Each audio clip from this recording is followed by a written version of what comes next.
Hello everyone, मैं रोशन sir आपका स्वागत करता हूं पावर जनरेशन के ऑनलाइन क्लास में। हम लोग यूनिट 1 पढ़ रहे थे और यूनिट 1 में मैंने आपको बताया था कि पावर जनरेशन होता क्या है। फिर पढ़े थे कि कौन कौन सा वेरियस सोर्सेस है जिसके मदद से हम लोग इलेक्ट्रिसिटी जनरेट कर सकते हैं। और फिर प्रीवियस लेक्चर में मैंने आपको बताया था what is the importance of electric power in our life. तो आज के सेशन में हम लोग पढ़ेंगे overview method of electric power generation. तो उसको पढ़ाने से पहले आपको एक बार फिर से जो है various sources of energy revise कराते हैं, ठीक है, कि मेरे पास कौन कौन सा सोर्सेस ऑफ एनर्जी है जिसके मदद से हम लोग इलेक्ट्रिसिटी बना सकते हैं। और ये बड़ा ही इंपॉर्टेंट कंटेंट है जिसमें आपका ऑब्जेक्टिव ज्यादा से ज्यादा बनता है। तो आप इसको अच्छे से याद रखेंगे, एकदम क्लियर कट रखेंगे, ठीक है। और जितना एग्जाम्पल है उसको तो एकदम आप पूरा का पूरा याद रखिए, क्योंकि ये डायरेक्ट ऑब्जेक्टिव के लिए क्वेश्चन बनता है, चाहे वो आपके बोर्ड एग्जाम से बेस्ड हो या एंट्रेंस एग्जाम से हो, ठीक है। तो चलिए स्टार्ट करते हैं। देखिए, आपको बताया था कि वेरियस सोर्सेस ऑफ एनर्जी कौन कौन सा है, या इसका क्लासिफिकेशन आपको प्रीवियस लेक्चर में बताए थे, और उसका जो है डिस्क्रिप्शन में हम लिंक डाल देते हैं, आप वहां से भी उसको एक बार देख लेंगे, क्योंकि वहां पूरा डिटेल में आपको बताया था। यहां तो बहुत स्पीड में हम लोग चलेंगे, ठीक है।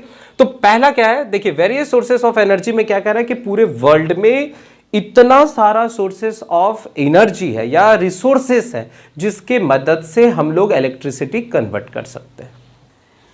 इलेक्ट्रिसिटी डायरेक्ट आपको नहीं मिलेगा, किसी ना किसी प्रोसेस को कन्वर्सन करने के बाद ही मिलेगा। चाहे आपके पास जो भी रिसोर्सेस है उसको आपको किसी ना किसी माध्यम से कन्वर्ट करके इलेक्ट्रिसिटी बनाना होगा। तो वही कहना चाह रहा है कि there are many sources of energy that are used in the world to generate electric power या जनरेट पावर, ठीक है। उसमें से सबसे पहला है primary energy source. Primary energy source का मतलब होता है कि ऐसा कोई भी सोर्स ऑफ एनर्जी जो नेचर में फाउंड है, नेचर हमको दिया हुआ है, नेचर में फ्रीली अवेलेबल है, और हम उसका क्या कर रहे हैं, डायरेक्ट यूज कर रहे हैं। तो ऐसे जितने भी सोर्सेस ऑफ एनर्जी होगा उसको हम लोग क्या कहेंगे, प्राइमरी एनर्जी सोर्स कहेंगे। जैसे एग्जांपल ले लेते हैं कोल का, ठीक है। तो कोल का फॉर्मेशन आपको पता है कैसे होता है, जब डेड प्लांट या वेस्ट मटेरियल जो है जमीन के नीचे दबा हुआ रहता है लाखों हजारों साल तक, तो फिर उसमें कन्वर्सन होता है और वह कोल का फॉर्मेशन होता है। फिर डेड एनिमल, प्लांट, ये सब जो है जमीन के नीचे दबा हुआ है, तो फिर उसका डिकम्पोजिशन होता है और फिर वहां से पेट्रोलियम प्रोडक्ट निकलता है। तो ये सारा जो रिसोर्स है, ये जो रिसोर्सेस है, वह आपको नेचर डायरेक्ट गिफ्ट के तौर पर दे दिया है। तो प्राइमरी एनर्जी सोर्सेस कहने का मतलब है कि ऐसा एनर्जी सोर्स जो नेचर में प्रेजेंट है और आप उसका एक्सट्रैक्शन करके डायरेक्ट यूज कर रहे हैं। तो ऐसे सारे सोर्सेस को हम लोग क्या कहेंगे, प्राइमरी सोर्स कहेंगे। तो एग्जांपल में क्या आ जाएगा, कोल आ जाएगा, ऑयल आ जाएगा, बायोमास आ जाएगा, वुड आ जाएगा, विंड आ जाएगा, सोलर एनर्जी भी क्या है, प्राइमरी एनर्जी सोर्स। आप डायरेक्ट सन का यूज कर लीजिए, सन से जो हीट और लाइट निकल रहा है उसका आप एप्लीकेशन कर सकते हैं। चाहे आप फोटोवोल्टेनिक सेल लगा लीजिए या सोलर सेल के मदद से आप इलेक्ट्रिसिटी जनरेट करें। पर आपको दिमाग में ये बैठाना कि हम प्राइमरी कह किसको रहे, तो जो नेचर डायरेक्ट हमको दे दिया दैट इज कॉल्ड प्राइमरी, ठीक है। और फ्लोइंग वाटर, ये सब सारा क्या है, प्राइमरी सोर्स। तो एग्जाम्पल बहुत अच्छे से याद रखेंगे, क्योंकि एग्जाम्पल से डायरेक्ट ऑब्जेक्टिव क्वेश्चन आपका बनेगा, ठीक है। सेकेंडरी एनर्जी सोर्स का मतलब होता है कि ऐसा एनर्जी सोर्स जो प्राइमरी सोर्स के मदद से बनाया जाता हो। मतलब ऐसा सोर्सेस ऑफ एनर्जी जो हम लोग बना सकते हैं with the help of primary energy source, या डिराइव्ड कर सकते हैं। तो उसमें क्या आ जाएगा, इलेक्ट्रिसिटी। इलेक्ट्रिसिटी प्राइमरी नहीं है, इलेक्ट्रिसिटी कैसा हो गया, सेकेंडरी। तो एग्जांपल याद रखेंगे कि इलेक्ट्रिसिटी एक सेकेंडरी सोर्स ऑफ एनर्जी है, क्योंकि यह प्राइमरी सोर्सेस ऑफ एनर्जी के मदद से बनाया जाता है। अगर स्टीम देखेंगे तो देखिए फ्लोइंग वाटर जो है वो प्राइमरी है, क्योंकि फ्लोइंग वाटर के पास काफी एनर्जी है, पोटेंशियल एनर्जी है, काइनेटिक एनर्जी है। पर जब हम थर्मल पावर प्लांट के बारे में बात करते हैं तो वहां पानी को गर्म करते हैं स्टीम में। तो पानी पहले नेचुरल था, वो प्राइमरी में था, पर उसको कन्वर्ट किए हम स्टीम में, तो वो किस सोर्स के अंदर आ गया, सेकेंडरी एनर्जी सोर्स हो गया। फिर कोयला से हम लोग क्या कर रहे हैं, कोक बना रहे हैं। तो ये सब जो एनर्जी सोर्सेस है वो कैसा सोर्स के अंदर आ जाएगा, सेकेंडरी में आ जाएगा। अब हम लोग तीसरा पढ़ेंगे कि रिन्यूएबल एनर्जी और नॉन कन्वेंशनल एनर्जी क्या होता है। तो क्या कहता है कि रिन्यूएबल एनर्जी का मतलब होता है freely available in nature and can be use continuously.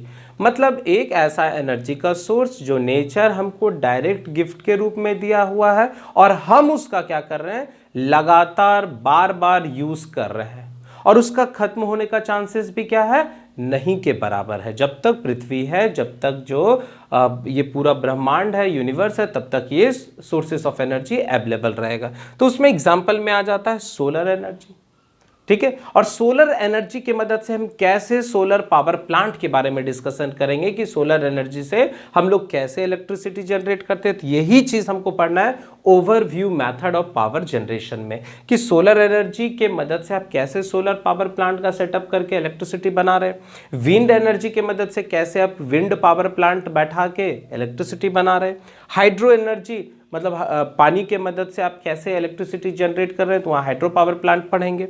फिर टाइडल एनर्जी, कैसे समुद्र से या ओशियन से जो लहर है, जो वेव्स है, उसमें जो काइनेटिक एनर्जी है, उसमें जो फ्लोइंग एनर्जी है, उसके मदद से आप कैसे टरबाइन को रोटेट करके इलेक्ट्रिसिटी बना रहे हैं। तो हम लोग क्या करेंगे, ओवरव्यू में यही पढ़ेंगे कि जो भी रिसोर्सेस ऑफ एनर्जी है, उस रिसोर्सेस ऑफ एनर्जी के मदद से कैसे इलेक्ट्रिसिटी बनाया जाता है। तो आपको पूरा टॉपिक समझ में आ रहा होगा कि overview method of power generation है क्या, ठीक है। चलिए नेक्स्ट है नॉन रिन्यूएबल एनर्जी और कन्वेंशनल एनर्जी, ठीक है। तो इसका मतलब होता है कि ऐसा कोई भी रिसोर्सेस या ऐसा कोई भी एनर्जी का सोर्सेस जो कुछ समय के बाद समाप्त हो जाए। कुछ समय के बाद हो सकता है 500 साल हो, 1000 साल हो, और उसके बाद समाप्त हो जाए। तो ऐसे सारे सोर्सेस को हम लोग क्या कहेंगे, नॉन रिन्यूएबल। मतलब बार बार अगर आप यूज कर रहे हैं तो आने वाले समय में हो सकता है कि आप उसका यूज कर ले, आपका जो जनरेशन है वो यूज कर ले, और फिर आगे वाला जो आने वाला जनरेशन है वो यूज नहीं कर पाए। तो क्या कह रहा है कि can not be used again and again and are exhaustible, और इसको आप बार बार यूज नहीं कर सकता। ऐसा नहीं कि जब तक ये पूरा ब्रह्मांड है तब तक इसका यूज होगा। हो सकता है कोयला जो है, कोल जो है आप यूज कर रहे हैं, आप यूज कर लें, आपके आने वाले जनरेशन यूज कर ले, हो सकता है उसके आने वाले जनरेशन यूज नहीं कर पाए। बेचारा को कहाँ जाना पड़ेगा, म्यूजियम जाना पड़ेगा, और म्यूजियम में जाके देखेगा कि अच्छा ये इसको कोयला कहते हैं, ये एंथ्रासाइट कोल है, ये बिटुमिनस कोल है। हो सकता है उसको पेट्रोलियम प्रोडक्ट जाके म्यूजियम में देखना पड़े।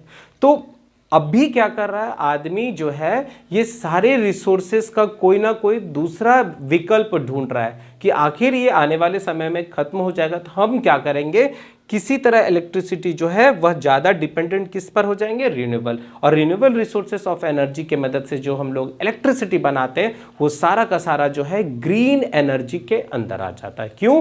क्योंकि वो पॉल्यूशन नहीं करता है, ठीक है। तो आपको समझ में आ गया कि नॉन रिन्यूएबल एनर्जी क्या हो गया, कि can not be used again and again and are exhaustible. Example में कोल याद रखेंगे, पेट्रोलियम प्रोडक्ट याद रखेंगे, नेचुरल गैस याद रखेंगे। ये सब ऐसा सोर्सेस है जो आने वाले समय में कुछ दिन के बाद खत्म हो जाएगा, ठीक है।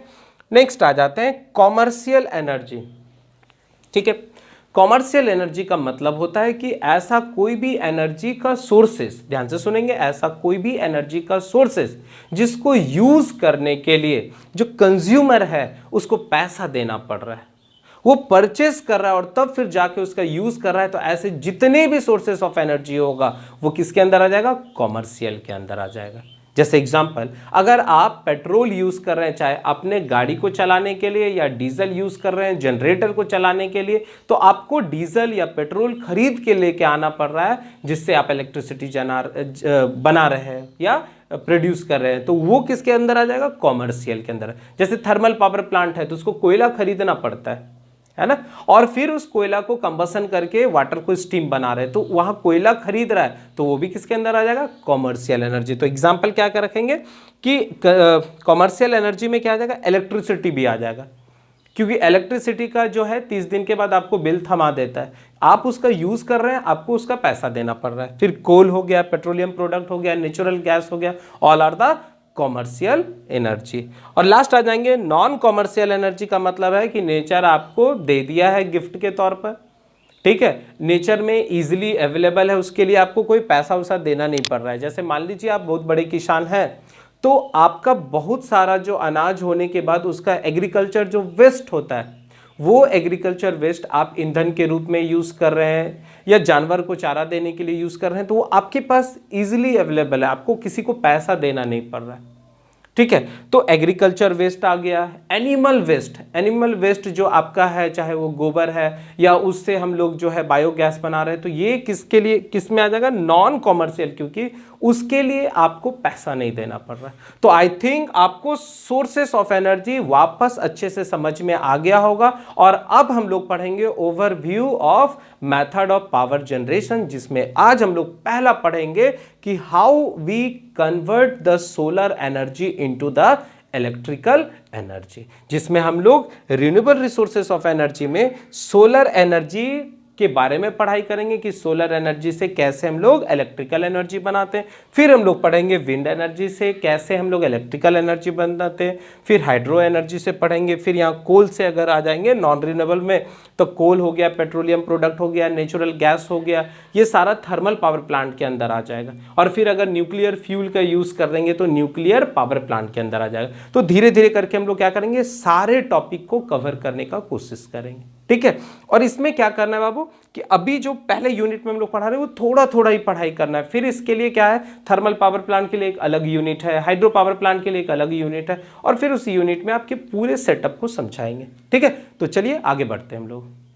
चलिए अब हम लोग क्या पढ़ेंगे, overview of method of electric power generation. इसका मतलब है कि हम लोग समीक्षा करेंगे कि किस किस मेथड के मदद से इलेक्ट्रिक पावर जनरेट किया जा सकता है।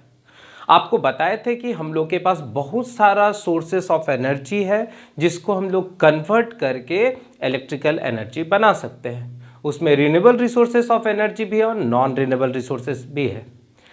Renewable resources of energy direct electricity नहीं बना सकता है, उसके लिए कुछ कुछ इक्विपमेंट सेटअप तैयार करना पड़ेगा। ठीक है, तो उसमें आज हम लोग पहला पढ़ने वाले हैं conversion of solar energy into electrical energy. हम लोग हर एक सोर्सेस के बारे में थोड़ा थोड़ा डिटेल स्टडी कर लेंगे कि किस किस मेथड से किस तरह से इलेक्ट्रिसिटी जनरेट होता है, और फिर जब इसका जिस यूनिट में ये सारा पढ़ना होगा उसमें हम लोग पूरा डिस्कशन करेंगे। ठीक है, तो क्या कह रहा है कि हम लोग पढ़ेंगे conversion of solar energy into electrical energy, कि किस तरह से हम लोग सोलर एनर्जी को इलेक्ट्रिकल एनर्जी में कन्वर्ट कर सकते हैं। ठीक है, तो चलिए क्या क्या डिफिनीशन है थोड़ा आपको लिख दिया हूं, आप अच्छे से यहां से नोट भी कर लेंगे। आपको बार बार बता रहा हूं कि आप क्या करेंगे, लेक्चर के साथ ही अपना नोट्स बुक बनाइए। आपको बता दिया हूं कि पावर जनरेशन के लिए आप वाइट स्पाइरल कॉपी खरीद लीजिए, कलरफुल पेन ले लीजिए, पेंसिल ले लीजिए और खूब अट्रैक्टिव कॉपी बनाइए। क्योंकि देखिए जितना ज़्यादा आपका अट्रैक्टिव कॉपी होगा आपको उतना पढ़ने में मजा आएगा, और हर एक छोटा छोटा पॉइंट आपको जितना बता रहा हूँ उसको नोट डाउन कर लेंगे और भी बुक को पढ़ेंगे। अगर बुक से कुछ इंपॉर्टेंट कंटेंट आपको मिलता है तो उसको भी अपने नोटबुक में नोट कर लेंगे। ठीक है, चलिए क्या कर रहे हैं, the energy which is obtained from the sun is called solar energy. मतलब सन से जो एनर्जी मिलता है, सन के अंदर क्या होता है, न्यूक्लियर फ्यूजन रिएक्शन होता है। जब छोटे छोटे एटम क्या होता है मिलते हैं तो उससे लार्ज अमाउंट ऑफ एनर्जी निकलता है, और वही एनर्जी जो है वह फोटोन के रूप में बाहर निकलता है सन से। तो क्या कह रहा है, the energy which is obtained from the sun is called solar energy. Sun से जो एनर्जी निकलता है उसको हम लोग क्या कहते हैं, सोलर एनर्जी कहते हैं। क्या कह रहा है, तो the sun is the primary source of energy. Sun कैसा सोर्स ऑफ एनर्जी आ गया, प्राइमरी सोर्स। प्राइमरी किसको कहे, जो नेचर डायरेक्ट हमको दिया है, जो नेचर में प्रेजेंट है। ठीक है, तो क्या कह रहा है, the sun is the primary source of energy for all living being on the earth. हम लोग जानते हैं कि हर एक लिविंग बीइंग जो है वह सन पर डायरेक्टली या इनडायरेक्टली डिपेंड है। ठीक है, कहता है कि it provides heat and light. हमको सन से हीट भी मिलता है और लाइट मिलता है।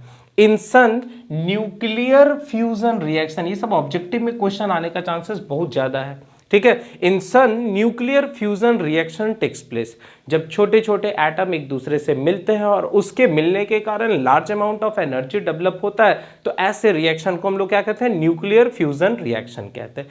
तो in sun nuclear fusion reaction takes place. ठीक है। It is a renewable resources of energy. Sun कैसा सोर्स ऑफ एनर्जी में आ जाएगा, तो रिन्यूएबल रिसोर्सेस ऑफ एनर्जी में आ जाएगा। ऑलरेडी हम लोग अभी पढ़े भी थे। अब क्या कह रहा है कि बाय यूजिंग सोलर सेल, आप किसके मदद से ये काम कर रहे हैं, तो सोलर सेल, ठीक है। तो by using solar cell we can easily convert solar energy into the electrical energy. कह रहा है कि हम लोग क्या किए हैं, डायरेक्ट सन से जो रे निकल रहा है, सन से जो लाइट निकल रहा है, उस लाइट का हम लोग यूज कर रहे हैं और उसके मदद से हम लोग क्या कर रहे हैं, इलेक्ट्रिसिटी जनरेट कर रहे हैं। तो उसके लिए हम लोग क्या किए हैं, सोलर सेल बनाए हैं।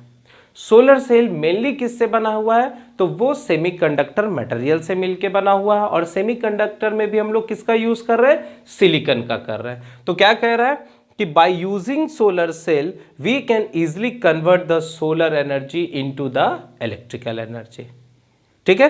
When number of solar cell, आप देख पा रहे हो छोटा छोटा जो सोलर सेल है, जब उसको सारे को कनेक्ट कर देते हैं तो उसको कहते हैं सोलर पैनल। और आपके घर में या कहीं भी आप देखते होंगे तो जो सोलर सेल लगा है वो जनरली क्या होता है, सोलर पैनल, क्योंकि उसमें बहुत सारा सोलर सेल जो है वह सीरीज के साथ कनेक्टेड रहता है।